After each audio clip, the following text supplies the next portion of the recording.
Welcome back to TalkBack. You're watching Imran Khan. Imran, does capital punishment come easily to you? Forget about capital punishment. The fact is that 700, as I was saying, 700 people were handed over to the Americans.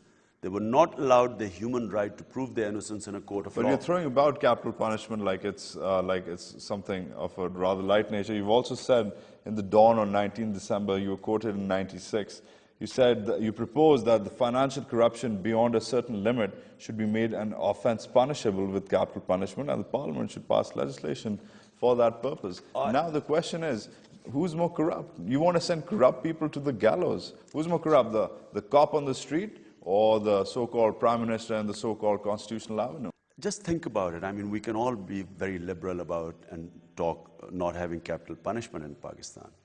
But according to UNICEF, 500,000 children die in Pakistan every year because they do not have access to clean drinking water and waterborne diseases, okay?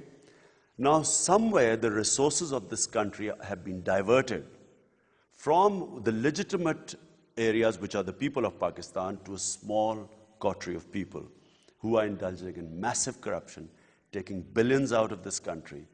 Are we going to sit back and say, okay, no, we have to be very liberal? We can easily afford to be liberal if we had a system. Do you think the state has a right to kill its own people? Because effectively, that's what capital punishment is. I think capital punishment in certain cases is justified. First degree, cold-blooded murder, I think capital punishment is justified, especially in countries like Pakistan. But what about corruption? You said there should be a limit. Yeah, so you think above a certain limit. What's that limit? How can you define what's corrupt? How can you define who's more corrupt?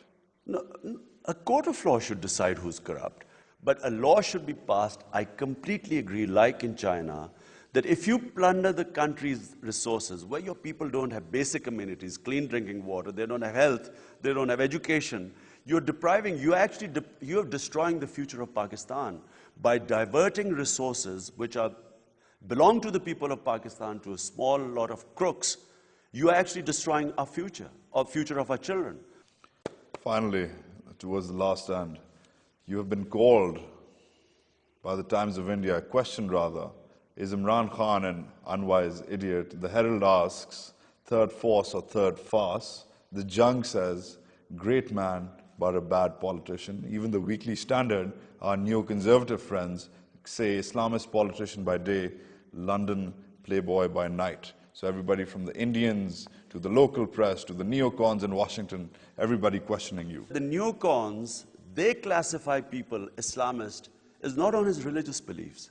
It's on his political beliefs. They also call you a London playboy. No, so that's why they're confusing. So having put me in the category themselves, having put me in a stereotype of an Islamist because I oppose the US policies, they then find that this contradiction. I mean, whatever my past, I have never claimed to be some angel. I've never ever. I mean, people have known me for 30 years. I'm a humble sinner who tries to sort of stay on the straight and narrow.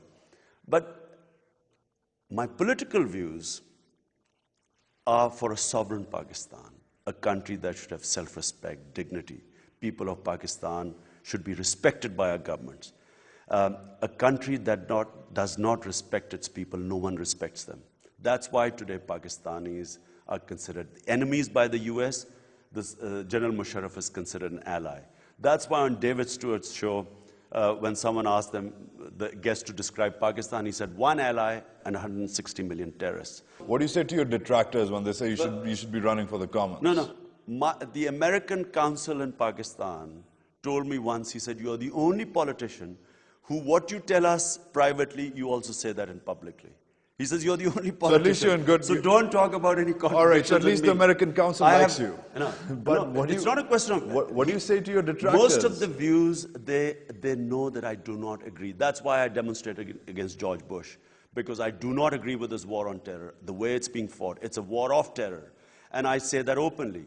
Sadly, our politicians go to them and bootlick them, and public make a different statement. I do not. What do you say to people who say you're not fit for Pakistani politics? All of this is too much. People can say whatever they like. People have always said things about me. When I started, you have no tact according to your detractors. When I started playing cricket, I remember when I was dropped after my first test match, the heading was, Imran can't play cricket, okay? So, I mean, they made fun of me. When I was building the cancer hospital for 5 years, I heard people say that it cannot be built, and if it's built, it won't be run. In politics, I've heard the same thing. It makes no difference to me. I do not care what people say. I have a very clear objective. You're a politician, Mr. Khan. You need to care about what people say. Yes, but the only role model that I have is Qaid-e-Azam Muhammad Ali Jinnah, who was as straight as a die. For 11 years, we kept saying that the Pakistani's movement for justice will only happen if you have independent judiciary. Today, everyone recognizes that. So at least without even coming to power, we have become opinion leaders in Pakistani politics. When I first came, corruption became an issue because we stood up for corruption and accountability.